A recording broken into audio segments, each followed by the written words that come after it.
Bihar special most important question for all exams.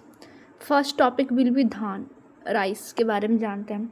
Bihar का कौन सा भौगोलिक क्षेत्र धान की खेती के लिए विशेष रूप से प्रसिद्ध है? मध्यवर्ती मैदान का भाग।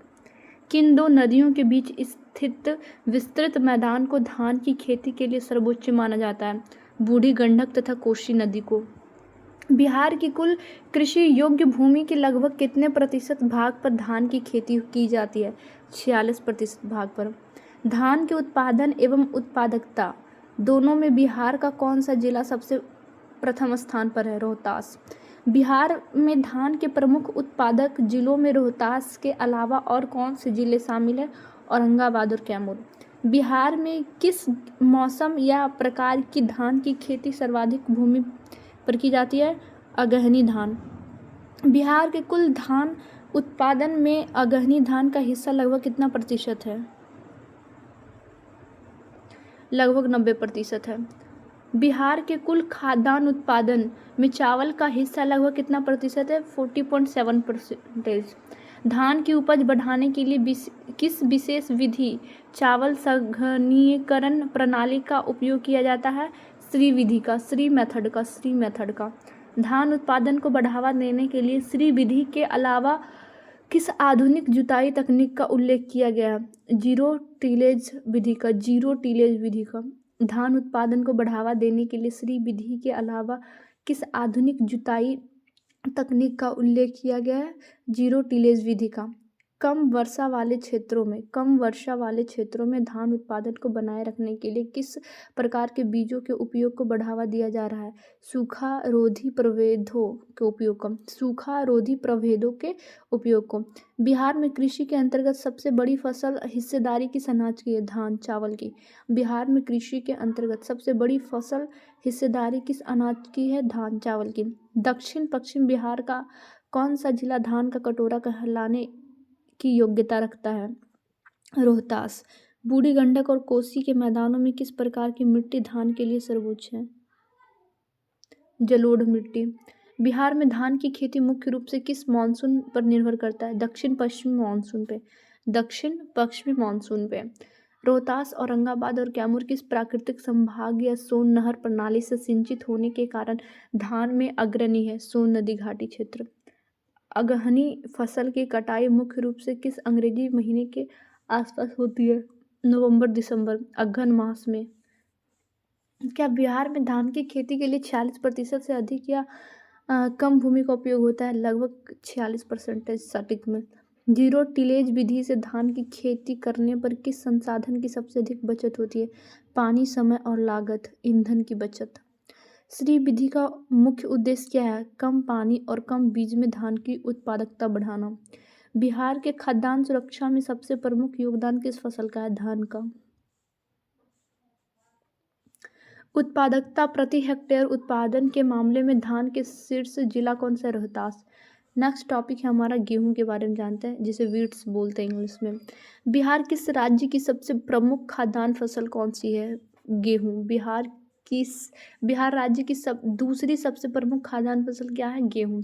बिहार के कुल कृषि योग्य भूमि के लगभग कितने प्रतिशत भाग पर गेहूं की खेती की जाती है? 30% भाग पे। बिहार के कुल खाद्यान्न उत्पादन में गेहूं का हिस्सा कितना प्रतिशत है?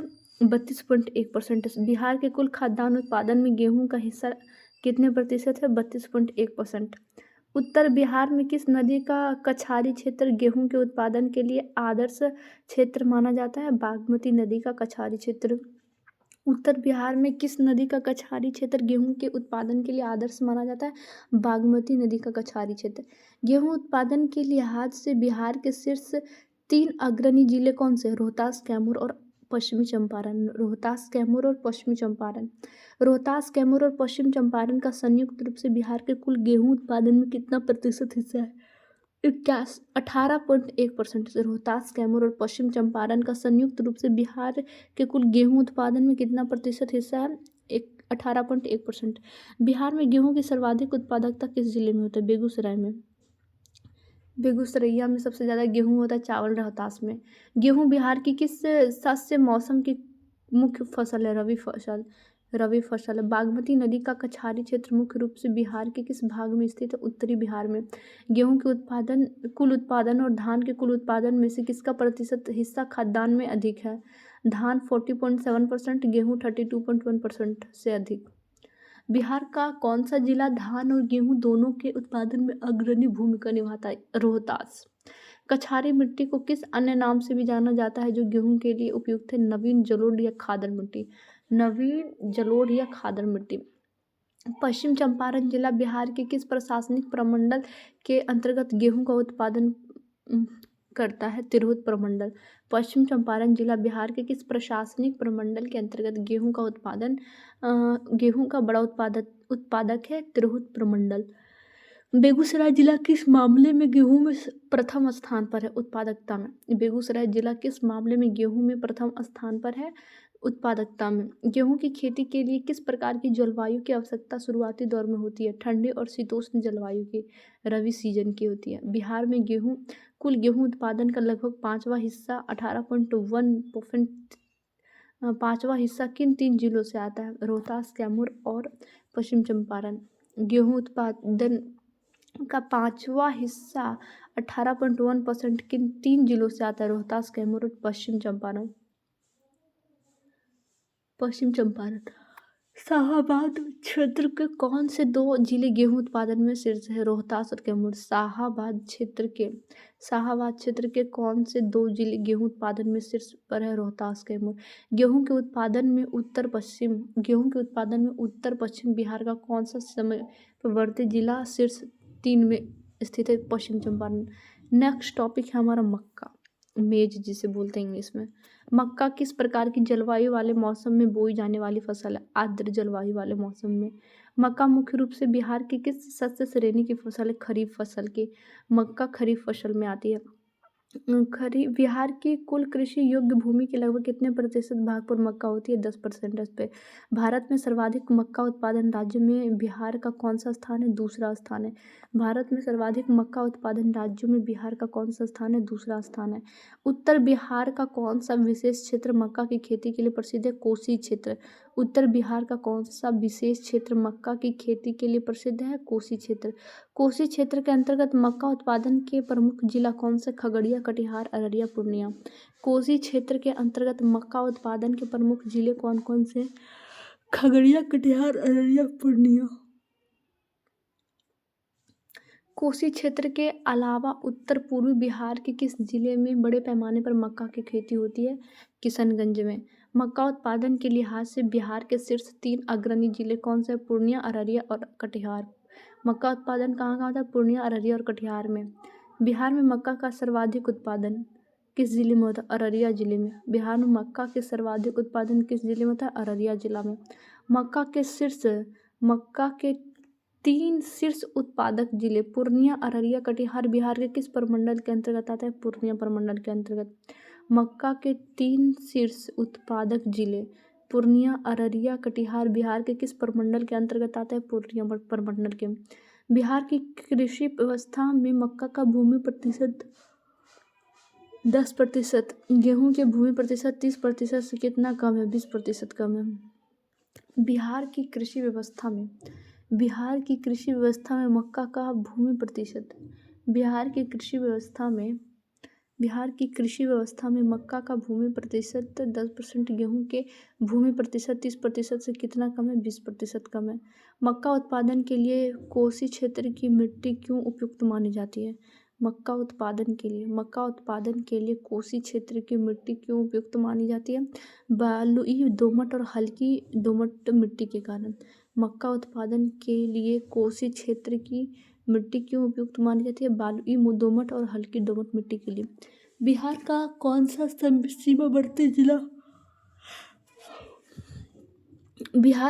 सीमावर्ती जिला जो पश्चिम बंगाल से सटा है मक्का उत्पादन में बड़े पैमाने पर योगदान देता है? किशनगंज, पूर्णिया। बिहार का कौन सा सीमावर्ती जिला जो पश्चिम बंगाल से सटा है मक्का उत्पादन में बड़े पैमाने पर योगदान देता है? किशनगंज, पूर्णिया। मक्का उत्पादन में बिहार पूरे देश में किस स्थान पर अपनी मजबूत उपस्थिति दर्ज कराता है? दूसरे स्थान पर। मक्का उत्पादन में बिहार पूरे देश में किस स्थान पर अपनी मजबूत उपस्थिति दर्ज कराता है? दूसरे स्थान पर। खगड़िया और कटिहार जिले किस विशेष फसल पट्टी के मुख्य हिस्से हैं? मक्का बेल्ट के। नेक्स्ट टॉपिक हमारा जौ, जिसे बारले कहते हैं। जौ की खेती के लिए किस प्रकार की जलवायु अत्यधिक उपयुक्त मानी जाती है? समशीतोष्ण जलवायु। जौ की खेती के लिए किस प्रकार की जलवायु अत्यधिक मानी जाती है? समशीतोष्ण जलवायु। बिहार राज्य में जौ के प्रमुख उत्पादक जिले के नाम क्या है? चंपारण, सहरसा, पूर्णिया, सारण। चंपारण, सहरसा, पूर्णिया, सारण। बिहार राज्य में जौ के प्रमुख उत्पादक जिलों का नाम क्या है? चंपारण, सहरसा, पूर्णिया, सारण। चंपारण, सहरसा, पूर्णिया, सारण। बिहार राज्य में जौ के प्रमुख उत्पादक जिलों के नाम क्या है? चंपारण, सहरसा, पूर्णिया, सारण। जौ के उत्पादन में उत्तर पश्चिम बिहार का कौन सा क्षेत्र ऐतिहासिक रूप से अग्रणी है? चंपारण क्षेत्र। जौ के उत्पादन में उत्तर पश्चिम बिहार का कौन सा क्षेत्र ऐतिहासिक रूप से अग्रणी है? चंपारण क्षेत्र। सारण जिला किस मुख्य मोटे अनाज या रबी समकक्ष फसल के उत्पादन के लिए जाना जाता है? जौ के लिए। सारण जिला किस मुख्य मोटे अनाज या रबी समकक्ष फसल के उत्पादन के लिए जाना जाता है? जौ के लिए। कोसी और पूर्णिया प्रमंडल के कौन से जिले जौ उत्पादन में अपनी उपस्थिति दर्ज कराते हैं? सहरसा और पूर्णिया। कोसी और पूर्णिया प्रमंडल के कौन से जिले जौ उत्पादन में अपनी उपस्थिति दर्ज कराते हैं? सहरसा और पूर्णिया। जौ मुख्य रूप से किस प्रकार के क्षेत्रों या मिट्टी में उगाया जाता है जहाँ पानी की उपलब्धता मध्यम हो? समशीतोष्ण जलवायु वाले मैदानी भागों में। समशीतोष्ण जलवायु वाले मैदानी भागों में। जौ मुख्य रूप से किस प्रकार के क्षेत्रों या मिट्टी में उगाया जाता है जहाँ पानी की उपलब्धता मध्यम हो? समशीतोष्ण जलवायु वाले मैदानी भागों में। क्या जौ बिहार की मुख्य खाद्यान्न फसल है? यह एक सीमित फसल है या सीमित क्षेत्रों जैसे चंपारण, सहरसा, पूर्णिया, सारण में उगाई जाने वाली फसल है? क्या जौ बिहार की मुख्य खाद्यान्न फसल है या यह एक सीमित फसल है या सीमित क्षेत्रों जैसे चंपारण, सहरसा, पूर्णिया, सारण में उगाई जाने वाली फसल है? नेक्स्ट है ज्वार। ज्वार किस श्रेणी की अनाज फसल के अंतर्गत आता है? मोटे अनाज की फसल। ज्वार की खेती मुख्य रूप से किस प्रकार के भौगोलिक या वातावरणीय क्षेत्रों में की जाती है? निम्न वर्षा वाले, कम वर्षा वाले क्षेत्रों में। बिहार में ज्वार उत्पादन के प्रमुख 4 जिले कौन से हैं? भोजपुर, बक्सर, चंपारण, मुंगेर। भोजपुर, बक्सर, चंपारण और मुंगेर। दक्षिण पश्चिम बिहार के शाहाबाद मैदान के कौन से 2 जिले ज्वार उत्पादन में मुख्य है? भोजपुर और बक्सर। मुंगेर जिला किस मोटे अनाज के लिए उत्पादन के लिए दक्षिण बिहार में जाना जाता है? ज्वार। कम वर्षा वाले क्षेत्रों में के लिए ज्वार को एक उपयुक्त फसल क्यों माना जाता है? क्योंकि यह सूखा सहन करने में सक्षम माना जाए। नेक्स्ट टॉपिक हमारा रागी या मड़ुआ। फिंगर या मिलेट। फिंगर मतलब रागी और मिलेट मतलब मड़ुआ। रागी जिसे मड़ुआ भी कहते हैं के उत्पादन, फिंगर मिलेट मतलब रागी होता है, रागी को ही मड़ुआ कहते हैं। फिंगर मिलेट के उत्पादन में बिहार का देश में कौन सा स्थान है?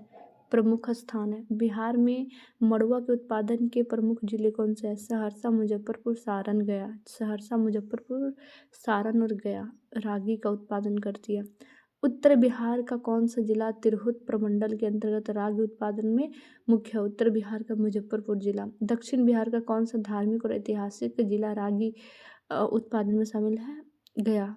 कोसी क्षेत्र का कौन सा जिला रागी उत्पादन के लिए उत्पन्न है? कोसी क्षेत्र में आता है सहरसा। सहरसा, मुजफ्फरपुर, गया। मड़ुआ की पोषक की दृष्टि से किस श्रेणी में रखा जाता है? पोषक और मोटे अनाजों की श्रेणी में। नेक्स्ट टॉपिक बाजरा। Pearl millet, PEARL, pearl millet, बाजरा किस प्रकार के अनाज की श्रेणी के अंतर्गत आता है? मोटे अनाज के अंतर्गत। बिहार में बाजरा उत्पादन के प्रमुख जिले कौन से हैं? बाजरा उत्पादन में प्रमुख जिले पटना, मुंगेर, गया, भोजपुर, बक्सर। सारा तो ये जो भी उत्पादन कर रहा था गया, भोजपुर, बक्सर और मुजफ्फरपुर हटा के मुंगेर और पटना को जोड़ दो, ये अब बाजरा उत्पादन करने लगे हैं मड़ुआ के जगह। बिहार की राजधानी जिला पटना किस मोटे अनाज के उत्पादन? बाजरा। मगध प्रमंडल का कौन सा जिला बाजरा उत्पादन का मुख्य केंद्र है? गया। भोजपुर और बक्सर जिलों में ज्वार के अलावा और कौन सा मोटा अनाज मुख्य रूप से उगाया जाता है? बाजरा। भोजपुर और बक्सर जिले में ज्वार के अलावा और कौन सा मोटा अनाज मुख्य रूप से उगाया जाता है? बाजरा। बाजरा की खेती के लिए किस प्रकार की मिट्टी या सिंचाई की आवश्यकता होती है? यह कम पानी और शुष्क अर्ध शुष्क परिस्थितियों में आसानी से उग सकते हैं। नेक्स्ट टॉपिक है तिलहन।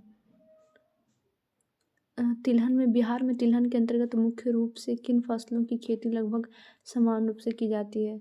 तीसी का, अलसी जिसे बोलते हैं, तिल, सरसों, रेड्डी। तिल, सरसों, रेड्डी, तीसी। बिहार में वर्ष 2024 से 25 में कुल तिलहन का उत्पादन कितना है? कुल तिलहन का 124.4 हजार टन 124.4 हजार टन तिलहन का उत्पादन बिहार में हुआ है। वर्ष 2024 से 25 में बिहार में तिलहन की कुल उत्पादकता कितनी दर्ज की गई है? 1161 kilogram per hectare. 1161 kilogram per hectare. वर्ष 2024-25 में बिहार में तिलहन की कुल उत्पादकता कितनी दर्ज की गई? 1116 किलोग्राम पर हेक्टेयर। अरंडी, रेंडी कस्टर्ड जिसे बोलता है, कस्टर्ड ऑयल, कैस्टर ऑयल, रेंडी, अरंडी या रेंडी, कैस्टर्ड ऑयल, कैस्टर और तिल बिहार की किस प्रमुख मुख्य फसल की श्रेणी में है? तिलहन में। बिहार सरकार के 2024-25 के आंकड़ों के अनुसार तिलहन का कुल उत्पादन मात्रा 124.4 हजार टन। नेक्स्ट हमारा आ गया तीसी, लिनसेड। तीसी जिसे अलसी बोलते हैं, तीसी, लिनसेड, LINSED, लिनसेड। तीसी या अलसी, लिनसेड। तीसी या अलसी तीसी की खेती के लिए किस प्रकार की मिट्टी को सबसे उपयुक्त माना जाता है? चिकनी मिट्टी को। तीसी की खेती के लिए सबसे ज़्यादा अच्छा मिट्टी है चिकनी मिट्टी। गंगा का मैदान किस विशेष तिलहन फसल के लिए सर्व प्रमुख उत्पादक क्षेत्र माना जाता है? तीसी, अलसी, अलसी। तीसी के उत्पादन में बिहार के किस जिले को सर्वप्रमुख स्थान है? दरभंगा जिला। तीसी के उत्पादन में तीसी, अलसी, तीसी के उत्पादन में बिहार के किस जिले को सर्वप्रमुख स्थान प्राप्त है? तीसी के उत्पादन में बिहार के किस जिले को सर्वप्रमुख स्थान प्राप्त है? दरभंगा जिले को। मिथिलांचल का कौन सा जिला तीसी उत्पादन में राज्य में शीर्ष पर है? दरभंगा। मिथिलांचल का कौन सा जिला तीसी उत्पादन में राज्य में शीर्ष पर है? तीसी, दरभंगा। तीसी के उत्पादन के अन्य प्रमुख जिले कौन से हैं? तीसी उत्पादन के अन्य प्रमुख जिले दरभंगा, पटना, बक्सर, गया, भोजपुर। दरभंगा, पटना, बक्सर, गया, भोजपुर। गंगा के दक्षिणी मैदान के कौन से जिले तीसी उत्पादन में अग्रणी है? पटना, बक्सर, गया, भोजपुर। गंगा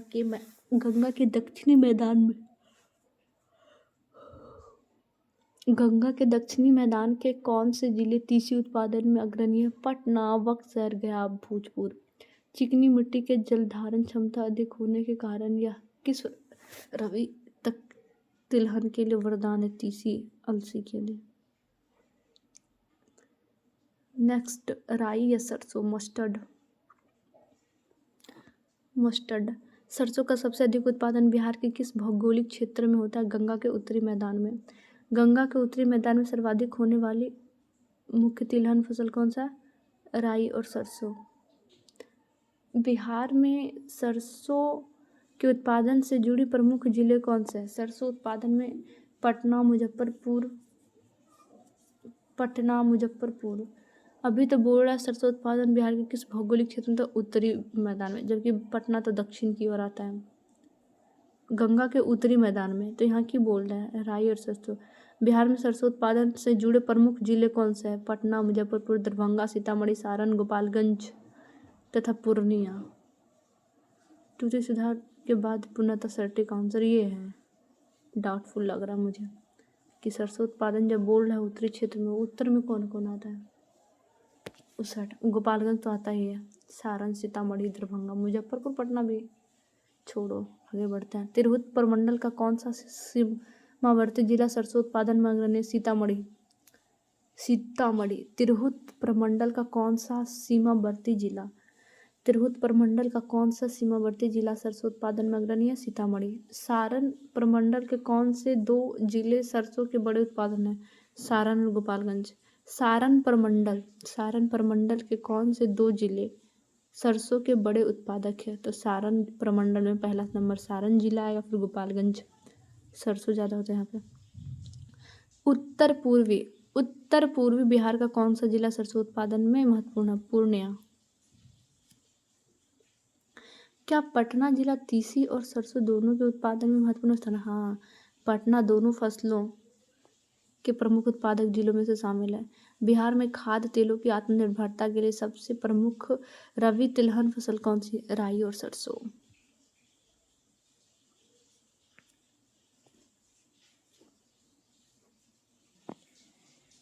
नेक्स्ट टॉपिक बिहार में कृषि सांख्यिकी एवं सामान्य ज्ञान। बिहार राज्य भारत में किस फल के उत्पादन में प्रथम स्थान पर है? लीची उत्पादन में। भारत के कुल वार्षिक लीची उत्पादन का कितना प्रतिशत हिस्सा अकेले बिहार प्रदान करता है? 23%।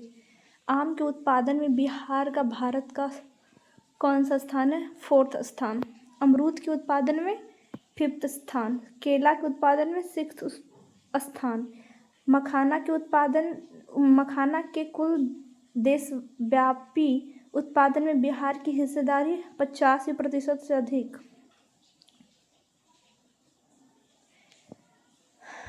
शहद उत्पादन के मामले में बिहार का देश में कौन सा स्थान है? 4था।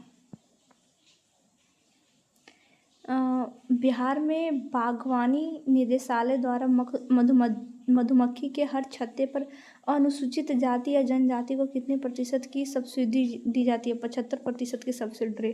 बिहार में मधुमक्खी के प्रति छत्ते पर सामान्य वर्ग के किसानों को कितने प्रतिशत की सहायक सब्सिडी मिलती है? सामान्य वर्ग के किसानों को कितने प्रतिशत की सहायक सब्सिडी मिलती है?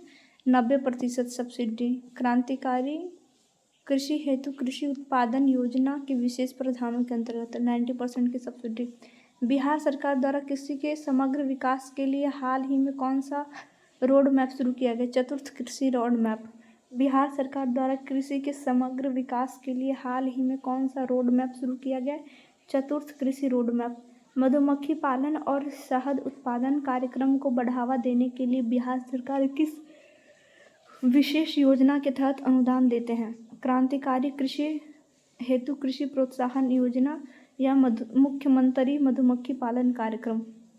मधुमक्खी पालन और शहद उत्पादन कार्यक्रम को बढ़ावा देने के लिए मधुमक्खी पालन और शहद उत्पादन कार्यक्रम को बढ़ावा देने के लिए बिहार सरकार किस विशेष योजना के तहत अनुदान देती है? क्रांतिकारी कृषि हेतु कृषि प्रोत्साहन योजना मधुमक्खी पालन कार्यक्रम। मुख्यमंत्री मधुमक्खी पालन कार्यक्रम।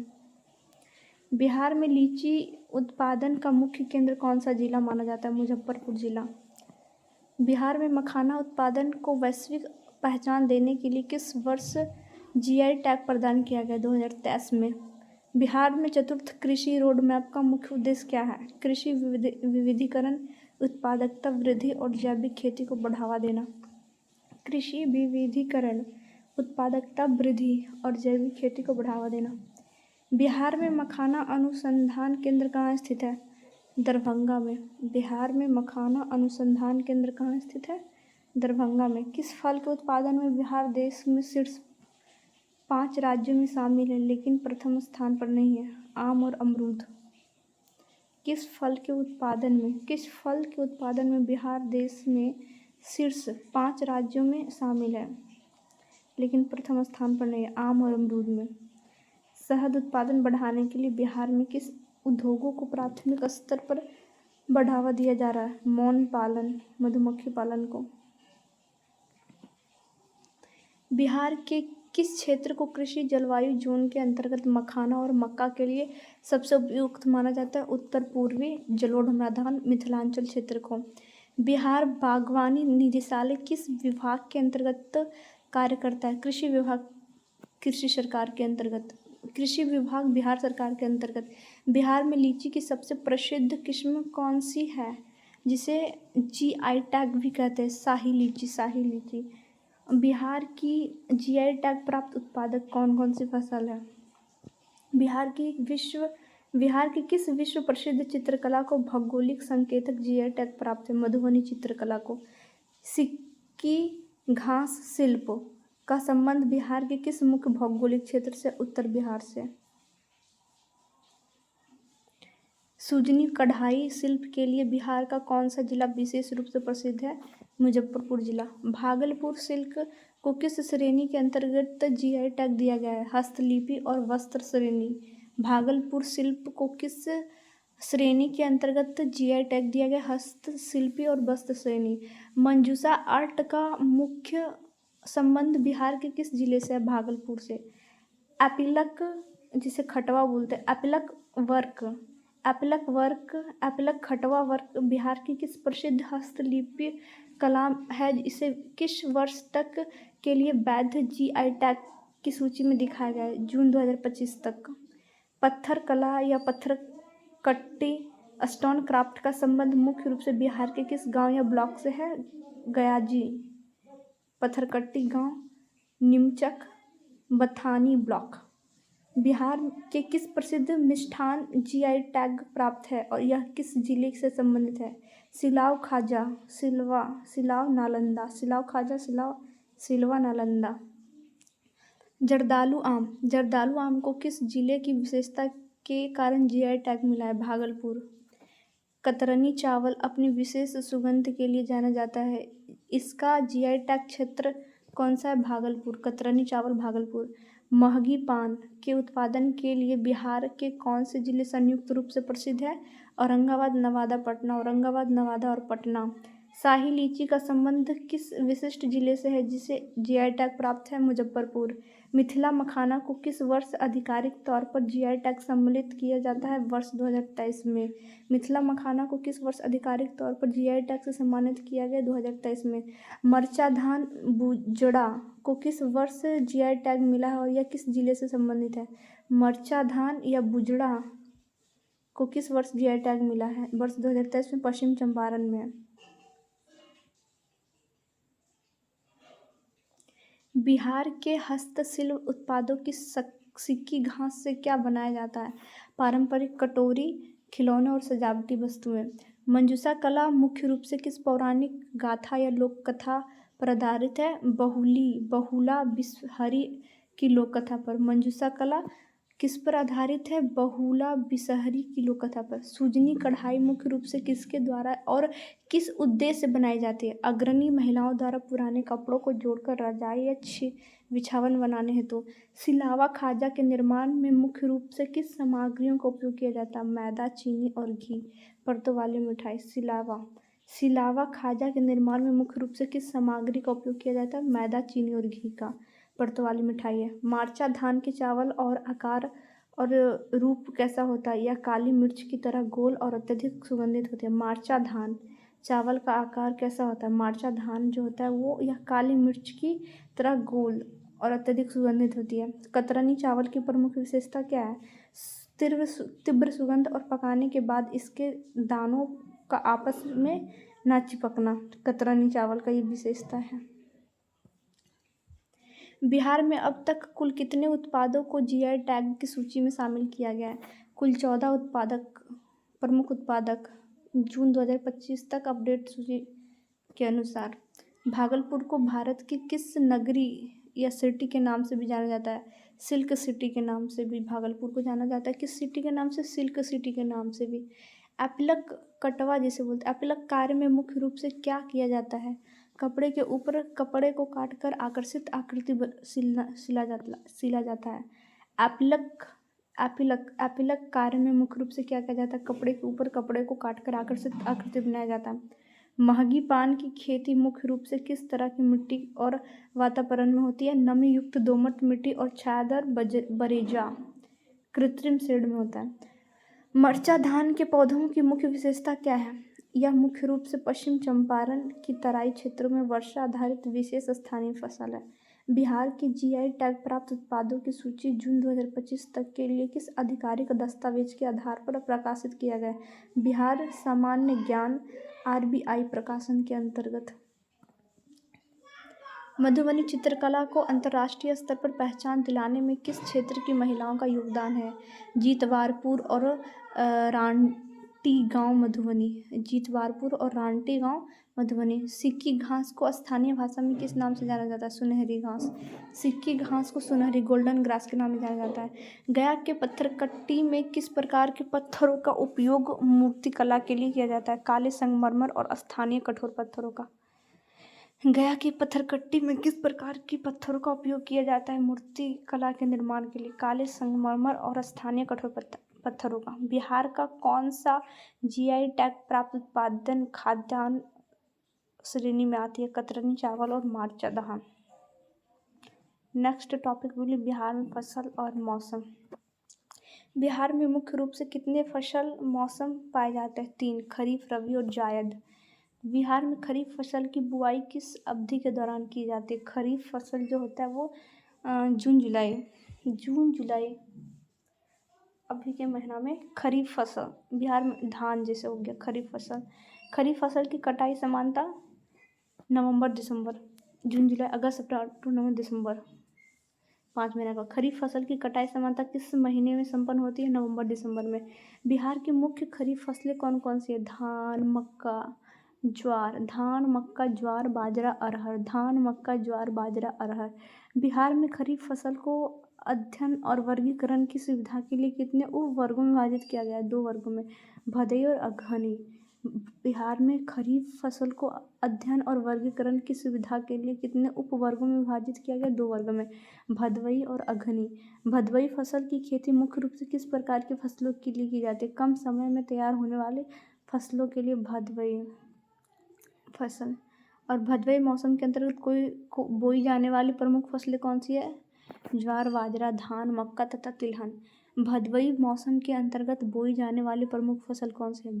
भदई मौसम के अंतर्गत बोई जाने वाली प्रमुख फसल कौन सी है? ज्वार, बाजरा, धान, मक्का तथा गेहूँ, कुछ तिलहन। अगहनी फसल किस ऋतु में मुख्य रूप से बोई जाती है? वर्षा ऋतु में। अगहनी फसल वर्षा ऋतु में। अगहनी फसल की कटाई का मुख्य समय क्या होता है? नवंबर दिसंबर का महीना। अगहनी फसल के अंतर्गत सबसे प्रमुख रूप से किस फसल की खेती की जाती है? अगहनी धान की। बिहार में अगहनी धान के मुख्य उत्पादक क्षेत्र कौन से जिले हैं? अगहनी फसल के मुख्य उत्पादक क्षेत्र कौन से जिले हैं? दरभंगा, मधुबनी, पूर्णिया, सहरसा, सीतामढ़ी और रोहतास। दरभंगा, मधुबनी, पूर्णिया, सहरसा, सीतामढ़ी और रोहतास। बिहार में रबी फसल की बुआई किस महीने में होता है? अक्टूबर नवंबर में। रबी फसल की कटाई कब होती है? मार्च अप्रैल में।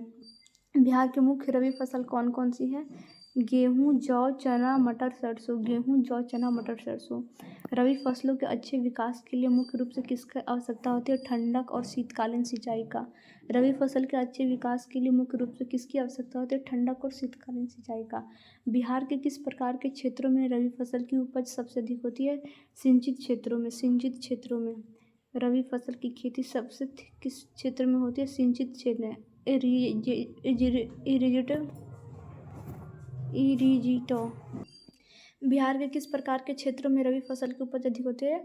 इरिगेटेड एरिया में। मध्य बिहार के फतुहा और टाल क्षेत्र में मसूर तथा अन्य सब्जियों की खेती किस मौसम में की जाती है? रबी फसल के मौसम में। गंगा के मैदान में किस दिशा की ओर बढ़ने पर रबी की उत्पादन बढ़ जाती है? पूर्व से पश्चिम की ओर बढ़ने पर। जायद फसलों के लिए सबसे अनिवार्य भौगोलिक आवश्यकता क्या है? सिंचाई की पर्याप्त सुविधा होनी चाहिए। जायद फसलों के लिए सबसे अनिवार्य भौगोलिक आवश्यकता क्या है? सिंचाई की पर्याप्त सुविधा होनी चाहिए। बिहार में जायद फसलों की बुआई किस मंथ में होती है? मई जून में होती है। ज़्यादा फसलों की कटाई किस महीने में होती है? मई जून में होती है। जुलाई अगस्त में हो जाती है। जायद फसल के अंतर्गत बोई जाने वाली मुख्य फसलें कौन सी है?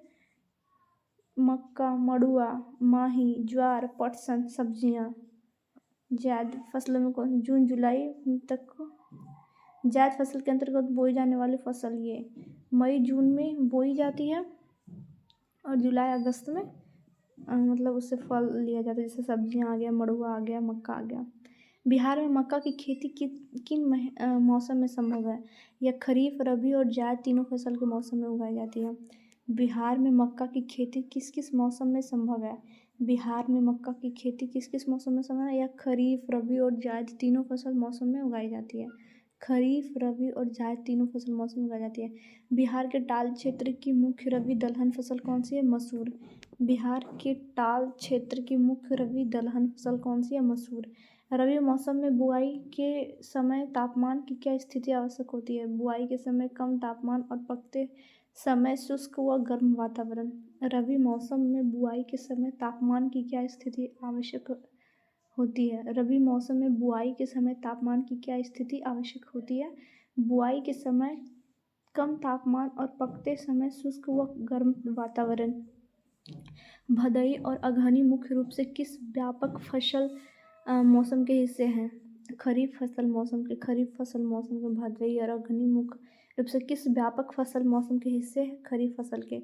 रोहतास जिला बिहार में किस फसल के उत्पादन के लिए अग्रणी माना जाता है? धान, विशेषकर अगहनी धान गेहूँ फसल। गंगा के मैदानी भागों की नवीन जलोढ़ मिट्टी किस फसल के लिए अत्यंत उपजाऊ मानी जाती है? धान के लिए। मड़ुआ रागी की खेती जायद मौसम के अलावा और किस रूप में मानी जाती है? एक मोटे अनाज के रूप में कम पानी वाले खरीफ क्षेत्र में उगाई जाती है, या एक मोटे अनाज के रूप में कम पानी वाले खरीफ क्षेत्र में उगाई जाती है। पटसन, जिसे जूट बोलते हैं, जूट की खेती जायद के मौसम में बिहार के किस क्षेत्र में अधिक होती है? पूर्णिया और कटिहार। उत्तर पूर्वी आर्द्र क्षेत्र में पटसन की खेती जायद के मौसम में बिहार के किस क्षेत्र में अधिक होती है? पूर्णिया और कटिहार में। उत्तर और पूर्वी आर्द्र क्षेत्र में। बिहार में खरीफ फसलों की सफलता मुख्य रूप से किस पर निर्भर होती है? मानसूनी वर्षा पर। बिहार में खरीफ फसलों की सफलता मुख्य रूप से किस मौसम पर निर्भर होता है? मानसूनी वर्षा पर। दक्षिणी बिहार के शुष्क क्षेत्रों में रबी के दौरान किस दलहन फसल के प्रधानता होती है? चना की। दक्षिणी बिहार के शुष्क क्षेत्रों में रबी के दौरान किस दलहन फसल की प्रधानता रहती है? चना की। बिहार में फसलों के अंतर्गत सर्वाधिक क्षेत्रफल किस फसल का है? धान, चना का। बिहार में फसलों के अंतर्गत सर्वाधिक क्षेत्रफल किस फसल का है? धान, चावल का। उत्तर बिहार के बाढ़ प्रभावित क्षेत्रों में पानी घटने के बाद कौन सी फसलें तुरंत बोई जा सकती है? कम समय वाली भदई फसलें या देर से बोई जाने वाली रबी फसल। उत्तर बिहार के बाढ़ प्रभावित क्षेत्र में पानी घटने के बाद कौन सी फसलें तुरंत बोई जाती है? कम समय वाली भदई फसलें या देर से बोई जाने वाली रबी फसलें। बिहार में दलहन उत्पादन के लिए प्रसिद्ध टाल क्षेत्र विस्तार कहाँ से कहाँ तक? पटना के फतुहा से लेकर मुंगेर भागलपुर तक के गंगा के दक्षिणी तट पर। बिहार में दलहन उत्पादन के लिए प्रसिद्ध टाल क्षेत्र पटना के फतुहा से लेकर मुंगेर भागलपुर तक गंगा के दक्षिणी तट पर तक फैला है। चतुर्थ कृषि रोडमैप के तहत बिहार सरकार का ध्यान किस प्रकार के अनाजों पर अधिक है? मोटे अनाजों जैसे कि मड़ुआ, रागी, ज्वार और बाजरा आदि का। बिहार में रबी फसलों के समय दिसंबर जनवरी में होने वाली हल्की वर्षा को स्थानीय स्तर पर क्या लाभ होता है? यह फसलें विशेषकर गेहूं के दाने मजबूत करने और नमी बनाए रखने में सहायक होती है। अगहनी धान की रोपाई ट्रांसप्लांटेशन सामान्यतः किस महीने में पूरी की जाती है? जुलाई अगस्त में। बिहार के उत्तर पश्चिम हिस्से चंपारण में किस व्यावसायिक फसल के साथ खरीफ की फसलें उगाई जाती है? गन्ना के साथ। जायद के मौसम में उगाई जाने वाली ककड़ी, खीरा और तरबूज किस वर्ग के अंतर्गत आता है? जायद फसल सब्जी के अंतर्गत आता है। जायद फल और सब्जियां। बिहार की कृषि जलवायु को कुल कितने जोन में बांटा गया है? 3 जोन में, जोन 1, 2 और 3 में। बिहार में किस फल को मुख्य खाद्यान्न फसल माना जाता है और इसका क्षेत्रफल सबसे अधिक है? धान का। बिहार में सरसों और तीसी की खेती मुख्य रूप से किस मौसम में की जाती है? रबी मौसम में। अरहर, तुअर जिसे बोलते हैं कि फसल की एक मुख्य विशेषता क्या है? यह खरीफ में बोई जाती है परंतु तैयार होने में लगभग 1 वर्ष लंबी अवधि होती है। अरहर दाल है, अरहर 1 साल लगता है उगने में। बिहार में बुजड़ा शब्द का संबंध किस फसल की स्थानीय प्रजातियों से है? मरचा धान जो पश्चिम चंपारण में होता है उसे बुजड़ा बोलते हैं। बिहार की अर्थव्यवस्था का मुख्य इंजन किसे कहा जाता है? कृषि और सहवर्ती क्षेत्र को। मुख्यमंत्री मधुमक्खी पालन कार्यक्रम का नोडल विभाग कौन सा है? कृषि विभाग का बागवानी निदेशालय। मुख्यमंत्री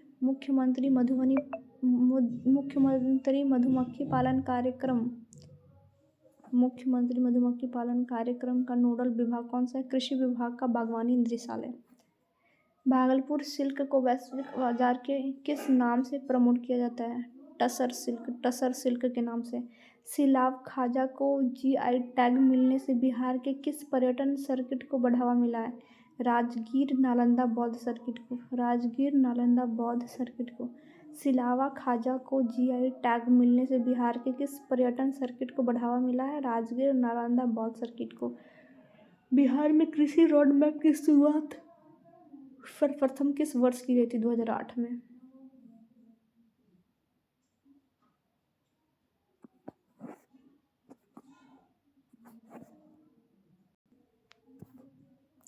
next topic will be Bihar कृषि। बिहार आर्थिक सर्वेक्षण 2025-26 के अनुसार बिहार की कितनी प्रतिशत जनसंख्या की आजीविका का मुख्य स्रोत कृषि एवं संबद्ध क्षेत्रों से है? लगभग 76%। बिहार आर्थिक सर्वेक्षण 25-26 के अनुसार राज्य की कुल कार्यशील जनसंख्या का कितना प्रतिशत भाग कृषि एवं संबद्ध क्षेत्रों से कार्यरत है? 54.2%। बिहार की अर्थव्यवस्था का स्वरूप मुख्य रूप से किस प्रकार का है? कृषि प्रधान।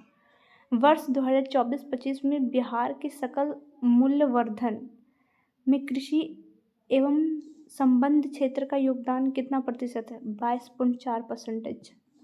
वर्ष 2023-24 में बिहार के सकल मूल्यवर्धन में कृषि एवं संबद्ध क्षेत्रों का योगदान कितना है? 23-24 में सकल मूल्यवर्धन में कृषि एवं संबद्ध क्षेत्रों का, कृषि से संबंधित क्षेत्रों का कितना योगदान है? 23.1%। 2024-25 में 22.4% था। 25-26 में 54.2% था। धीरे धीरे बढ़ रहा है। 2023-24 में 23.1%। ठीक है, फिर थोड़ा सा 24-25 में घट गया, 22.4% हो गया। वही 25-26 में 54.2% हो गया। नेक्स्ट, वर्ष 2023-24 की तुलना में 24-25 में कृषि एवं संबद्ध क्षेत्रों के सकल मूल्यवर्धन योगदान में कितने प्रतिशत की कमी दर्ज की गई? 0.7% की। 23.1% से हटकर 22.4% आ गया था। बिहार में मुख्य रूप से उगाई जाने वाली खाद्यान्न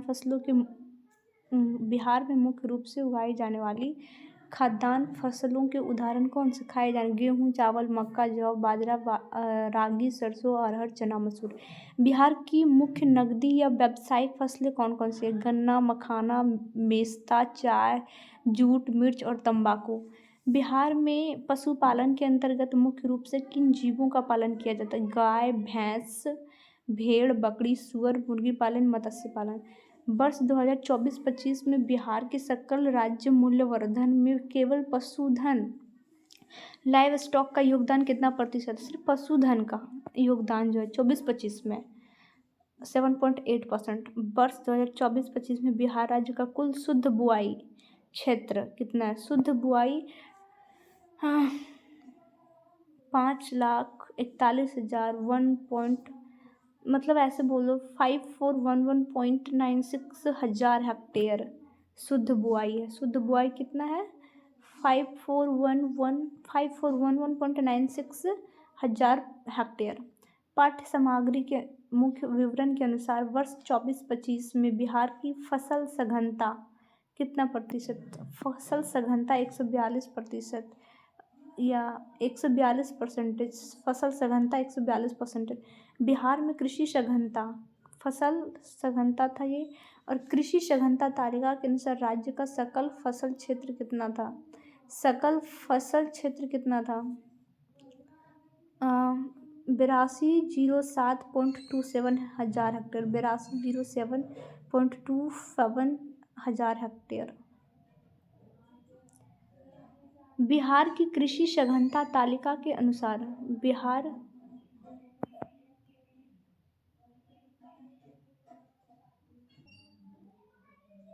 बिहार में कृषि सघनता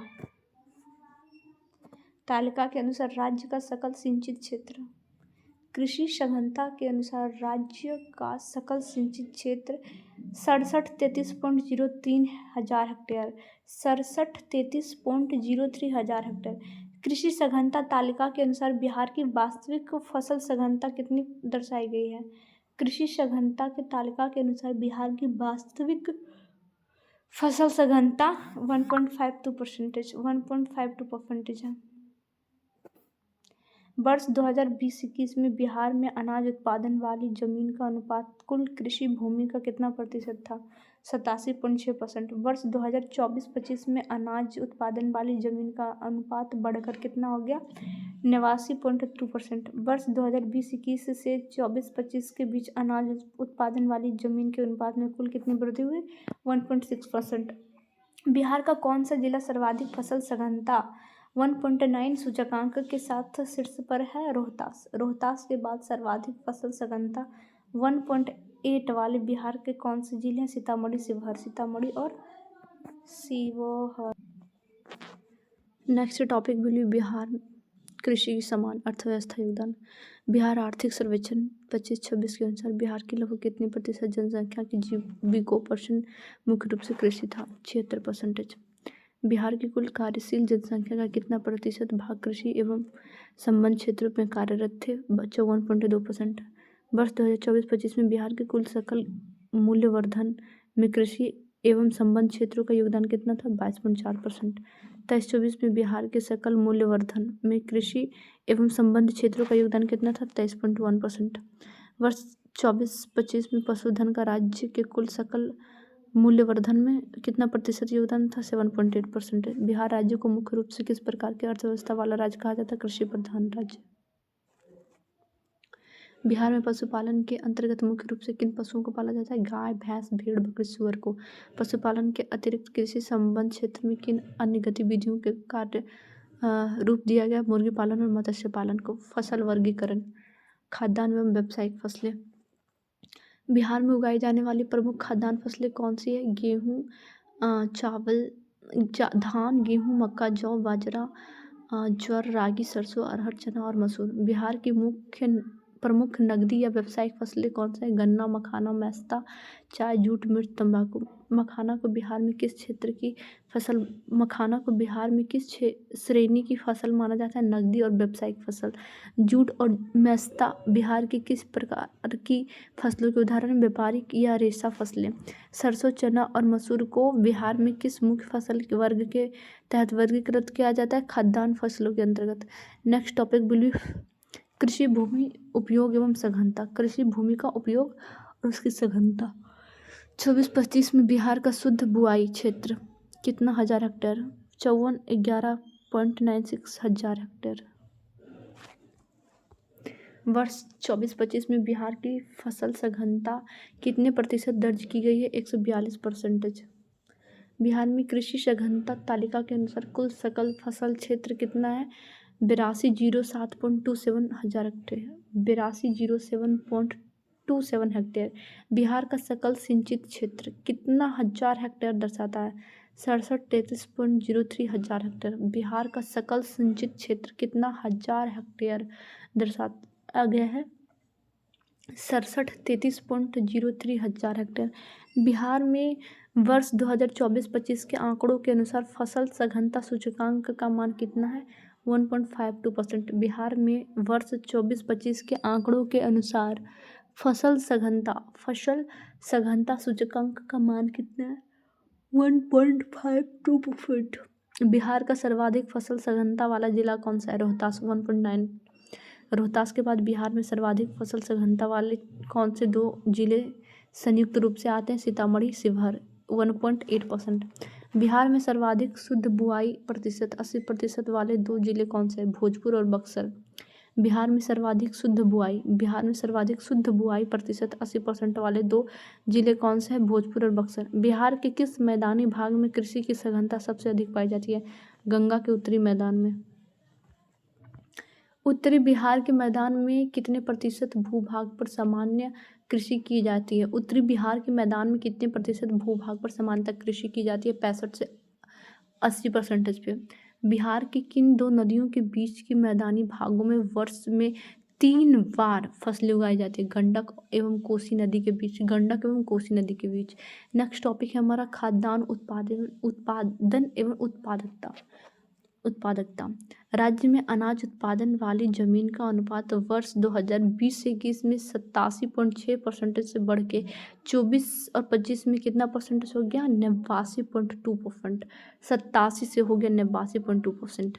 वर्ष 2023-24 में बिहार का कुल खाद्यान्न उत्पादन कितना हजार टन था? 93,095.7 हजार टन। वर्ष 2023-24 में बिहार के कुल खाद्यान्न उत्पादन में कितना हजार टन था? 93,095.7 हजार टन। वर्ष 2024-25 में बिहार का कुल खाद्यान्न उत्पादन बढ़कर कितना हजार टन हो गया था? तो 24,782.9 हजार टन। वर्ष 2023-24 से 2024-25 के बीच बिहार के खाद्यान्न उत्पादन में कितने हजार टन की वृद्धि की दर्ज की गई है? और 1687.2 हजार टन की। बिहार में अनाजों की उत्पादकता वर्ष 2023-24 के 3450 किलोग्राम पर हेक्टेयर से बढ़कर 24-25 में कितनी हो गई थी? 3662 किलोग्राम प्रति हेक्टेयर। उत्पादन में उल्लेखनीय वृद्धि दर्ज करने वाली बिहार की 3 प्रमुख खाद्यान्न फसलें कौन सी है? उत्पादन में उल्लेखनीय वृद्धि करने वाली बिहार की 3 प्रमुख फसल कौन सी है? चावल, मक्का, गेहूँ। चावल, मक्का और गेहूँ। वर्ष 2024-25 में बिहार में चावल धान की उत्पादकता कितनी दर्ज की गई है? 2970 किलोग्राम प्रति हेक्टेयर। वर्ष 2024-25 में बिहार में चावल धान की उत्पादकता कितनी दर्ज की है? 2470 किलोग्राम पर हेक्टेयर। वर्ष 2024-25 में बिहार में मक्का की उत्पादकता कितनी प्रति हेक्टेयर थी? 6913 किलोग्राम प्रति हेक्टेयर। 6913 किलोग्राम प्रति हेक्टेयर। वर्ष 2024-25 में बिहार में मक्का की उत्पादकता कितनी प्रति हेक्टेयर थी? 6913 किलोग्राम प्रति हेक्टेयर। बिहार में किस प्रमुख अनाज की उत्पादकता सबसे अधिक? बिहार में किस प्रमुख अनाज की उत्पादकता सबसे अधिक? 6913 किलोग्राम प्रति हेक्टेयर है मक्का की। बिहार में किस प्रमुख अनाज की उत्पादकता सबसे अधिक? 6913 किलोग्राम प्रति हेक्टेयर है मक्का के। तिलहन, दलहन एवं मोटे अनाज। तिलहन, दलहन एवं मोटे अनाज। तिलहन, दलहन एवं मोटे अनाज की स्थिति। तिलहन, दलहन एवं मोटे अनाज की स्थिति। वर्ष 2024-25 में बिहार में कुल तिलहन का उत्पादन कितना रहा है? वर्ष 2024-25 में बिहार में कुल तिलहन का उत्पादन कितना रहा है? 24-25 में तिलहन का कुल उत्पादन 124.7 हजार टन। 124.7 हजार टन। वर्ष 2024-25 में बिहार में तिलहन की औसत उत्पादकता कितनी? 1161 किलोग्राम प्रति हेक्टेयर। वर्ष 2024-25 में बिहार में तिलहन की औसत उत्पादकता कितनी रही है? 1161 किलोग्राम प्रति हेक्टेयर। 1161 किलोग्राम प्रति हेक्टेयर। तिलहनों के अंतर्गत किस विशिष्ट फसल की उत्पादकता में सर्वाधिक वृद्धि दर्ज की गई है? अरंडी की उत्पादकता की। तिलहनों के अंतर्गत किस विशिष्ट फसल की उत्पादकता में सर्वाधिक वृद्धि दर्ज की गई है? अरंडी की उत्पादकता की। तिलहनों के अंतर्गत किस विशिष्ट फसल की उत्पादकता में सर्वाधिक वृद्धि दर्ज की गई है? अरंडी की फसल उत्पादकता में। अरंडी की उत्पादकता।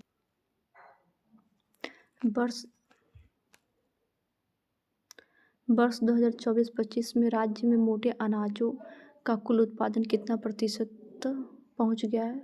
6629.7 हजार टन। वर्ष 2023-24 के मोटे अनाजों की उत्पादकता कितनी प्रतिशत दर्ज की गई है? 6800 किलोग्राम पर हेक्टेयर। जलवायु परिवर्तन की चुनौतियों से निपटने के लिए बिहार सरकार ने कौन सा विशेष कार्यक्रम शुरू किया है? जलवायु अनुकूल कृषि कार्यक्रम। जलवायु अनुकूल कृषि कार्यक्रम बिहार के कितने जिलों में लागू किया गया? राज्य के सभी जिलों में। कृषि क्षेत्र में सूचनाओं और सहायता के लिए बिहार सरकार द्वारा शुरू किए गए नए मोबाइल ऐप का नाम क्या है? बिहान।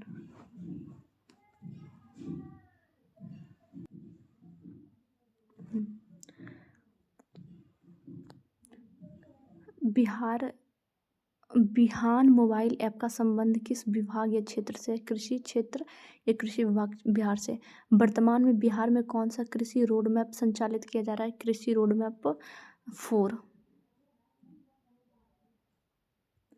कृषि रोड मैप 4 एवं राष्ट्रीय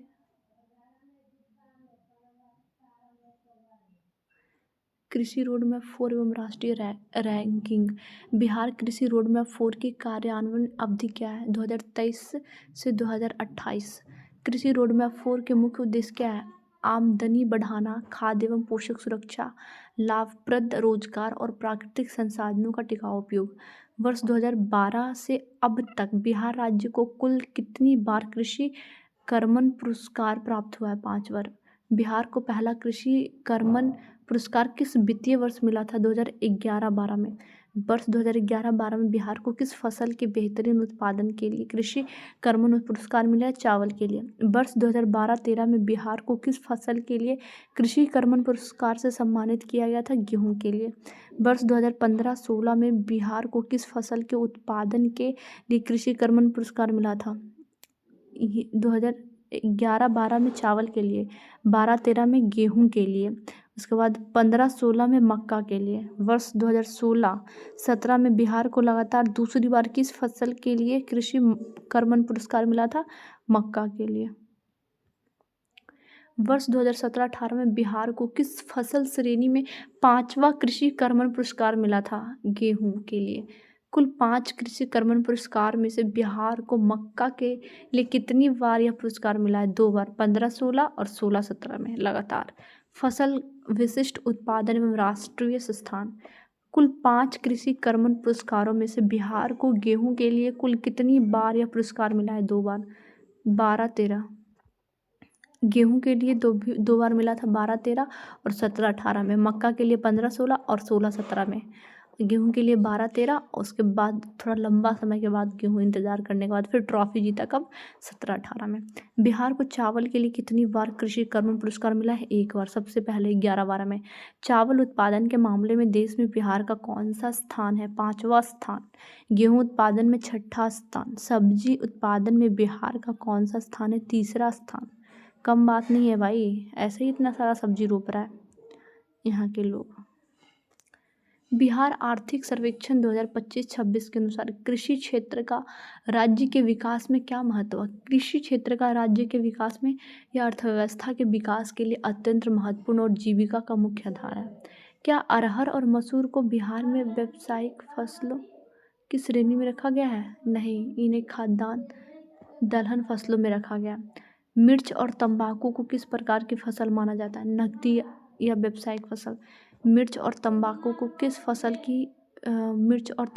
किस प्रकार की फसल माना गया है? नकदी या व्यावसायिक फसल। मेस्ता बिहार की किस प्रकार की फसल का उदाहरण है? मेस्ता नकदी या व्यावसायिक फसल का। मेस्ता बिहार की किस प्रकार की फसल का उदाहरण है? नकदी या व्यावसायिक फसल का।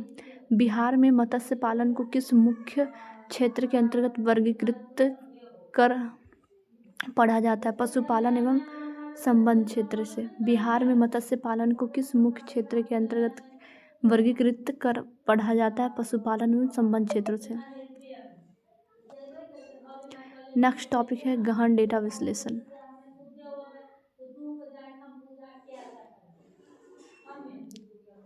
वर्ष 2023-24 और 24-25 के बीच कुल खाद्यान्न उत्पादन में कितने हजार टन की वृद्धि की गई है? कुल खाद्यान्न उत्पादन में 1687.2 हजार टन की वृद्धि की गई है। वर्ष 2023-24 से 24-25 के बीच अनाजों की उत्पादकता में कितने किलोग्राम प्रति हेक्टेयर की वृद्धि हुई है? 212 किलोग्राम प्रति हेक्टेयर। शुद्ध बुआई क्षेत्र 54,11.96 हजार है और सकल फसल क्षेत्र 8207.27 हजार है। का अंतर क्या दर्शाता है? वह भूमि जिस पर वर्ष में एक बार से अधिक फसल की गई है, यह अंतर दर्शाते हैं शुद्ध बुआई क्षेत्र और सकल फसल क्षेत्र। यदि बिहार का सकल सिंचित क्षेत्र 63.03 हजार हेक्टेयर है तो यह सकल फसल क्षेत्र से कम है या अधिक? कम है, सकल फसल क्षेत्र से। सकल फसल क्षेत्र 82.07.27 हेक्टेयर है, कम है। यदि बिहार का सकल सिंचित क्षेत्र इतना है हेक्टेयर है तो यह सकल फसल क्षेत्र से कम है या अधिक है? कम है। गंगा के उत्तरी मैदान में अधिकतम कितने प्रतिशत भूभाग पर कृषि की जाती है? 80% भाग पे। गंगा के उत्तरी मैदान में न्यूनतम कितने प्रतिशत भूभाग पर कृषि की जाती है? न्यूनतम 60% पर और अधिकतम 80% पे। बिहार में सबसे कम फसल सघनता वाले जिलों की श्रेणी में किसका नाम प्रमुखता से लिया जाता है? रोहतास का। कम सघनता वाला। बिहार में सबसे कम फसल सघनता वाले जिलों की श्रेणी में किसका नाम प्रचुरता से लिया जाता है? प्रमुखता से रोहतास का। 1.9 के विपरीत न्यूनतम वाले अन्य जिले होंगे। पाठ्य में रोहतास सर्वाधिक है। रोहतास सर्वाधिक है, इसके विपरीत। Doubt question. कृषि रोडमैप 14 का मुख्य फोकस प्राकृतिक संसाधनों के संबंध क्या है? कृषि रोडमैप 4 का मुख्य फोकस प्राकृतिक संसाधनों के संबंध में क्या है? प्राकृतिक संसाधनों का टिकाऊ उपयोग सुरक्षित होना। किसानों की पोषक सुरक्षा सुनिश्चित करने का संबंध किस नीतिगत दस्तावेज में है? कृषि रोडमैप 4 2023 से 28 तक का ये डाटा रखता है। कृषि कर्मण पुरस्कारों का सही कालानुक्रम फसल। पहले चावल को मिला था, फिर गेहूं को, फिर मक्का, फिर गेहूं को। चावल को मिला था, फिर गेहूं को मिला था, फिर मक्का को मिला था, फिर मक्का को, फिर गेहूं को। 3 फसल को तो मिला ही है। उच्च स्तरीय अवधारणात्मक प्रश्न। बिहार में कृषि के संबंध में सत्य कथन क्या है? यह मुख्य रूप से मानसून और जीविकोपार्जन पर आधारित है। हाँ, 76% जनसंख्या इस पर जीविकोपार्जन के लिए निर्भर है। बिहार में किस फसल के प्रति हेक्टेयर उत्पादकता सबसे अधिक है? 69-13 किलोग्राम। मक्का। बिहार में किस फसल की प्रति हेक्टेयर उत्पादकता सबसे अधिक है? बिहार में किस फसल की प्रति हेक्टेयर उत्पादकता सबसे अधिक है? 69-13 किलोग्राम मक्का का। बिहार के सकल मूल्यवर्धन में पशुधन का योगदान 2024-25 में कितना प्रतिशत था? 7.8%। बिहार के सकल मूल्यवर्धन में पशुधन का योगदान 24-25 में कितना प्रतिशत था? 7.8%।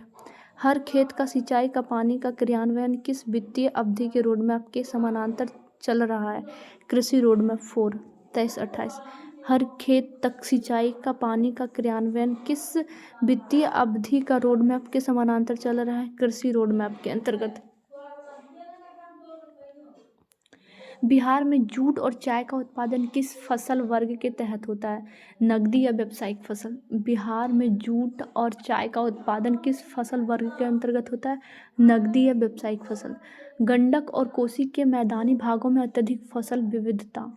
4 फसलें का मुख्य भौगोलिक कारण क्या है? उपजाऊ जलोढ़ मिट्टी और पानी की उपलब्धता। उपजाऊ जलोढ़ मिट्टी और पानी की उपलब्धता।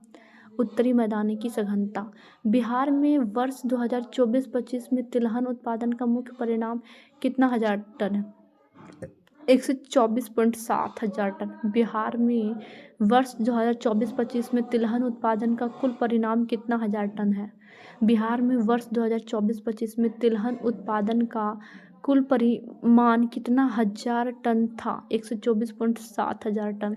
बिहान ऐप का मुख्य कार्य क्या है? डिजिटल माध्यम से किसानों की कृषि तकनीकों, मौसम और सरकारी योजनाओं से जोड़ना। बिहार के कुल क्षेत्रफल में सकल सिंचित क्षेत्र का आकार तालिका के अनुसार कितना है? 67-33.03 हजार हेक्टेयर। 67-33.03 हजार हेक्टेयर। वर्ष 2011 से 2018 के बीच बिहार को किस वर्ष कृषि कर्मण पुरस्कार नहीं मिला था? 2013-14 और 14-15 में, इस बीच में नहीं मिला था। 2011 से 18 के बीच में, 2013 से लेकर 15, 13, 14, 15 3 साल तक कृषि कर्मण पुरस्कार कोई भी नहीं मिला था। भोजपुर जिले में शुद्ध बुआई क्षेत्र का प्रतिशत कितना है? 80%। भोजपुर जिले में शुद्ध बुआई क्षेत्र का प्रतिशत कितना? 80%। बक्सर जिले में शुद्ध बुआई क्षेत्र का प्रतिशत कितना? 80%। रोहतास जिले की फसल सघनता 1.9% से क्या तात्पर्य है? यहाँ की भूमि पर वर्ष में औसतन लगभग 2 फसलें उगाई जाती है। यहाँ की भूमि पर वर्ष में औसतन लगभग 2 फसलें उगाई जाती है। बिहार में सर्वाधिक उत्पादकता वृद्धि दर्ज करने वाली तिलहन फसल कौन सी है? अरंडी। बिहार में सर्वाधिक उत्पादकता वृद्धि दर्ज करने वाली तिलहन फसल कौन सी है? अरंडी। वर्ष 2024-25 में मोटे अनाजों की उत्पादकता के संदर्भ में पाठ्य में किस वर्ष का डेटा 6800 वर्ग किलोग्राम कोष्टक में दिया गया है? 23-24 में। देश में शीर्ष 3 राज्यों में किस कृषि उत्पादन को बिहार देश में शीर्ष 3 राज्यों में किस कृषि उत्पादन में शामिल है? सब्जी उत्पादन में। बिहार में सब्जी उत्पादन तीसरे स्थान पर है। गेहूं और धान के उत्पादन में बिहार का राष्ट्रीय स्तर पर क्रमशः 5वां और 6ठा स्थान है। धान का पहले क्या है? धान और गेहूं, तो धान है 5वां, गेहूं है 6ठा। बिहार में आर्थिक सर्वेक्षण 25-26 के अनुसार राज्य की कितनी प्रतिशत कार्यशील आबादी गैर कृषि कार्यों में है? 45.8%। क्या बिहार को कभी दलहन उत्पादन के लिए कृषि कर्मण पुरस्कार मिला है? नहीं जी, केवल चावल, गेहूं, मक्का के लिए मिला है। कृषि रोडमैप 4 के तहत किस प्रकार के रोजगार सृजन पर बल दिया जा रहा है? लाभप्रद एवं कृषि आधारित रोजगार पर। Thanks for watching my video. Stay connected with Shivanshika Dream Life. Please like comment for my video. आपको ये सारे क्वेश्चन कैसा लगा देख के बताइएगा। Thank you.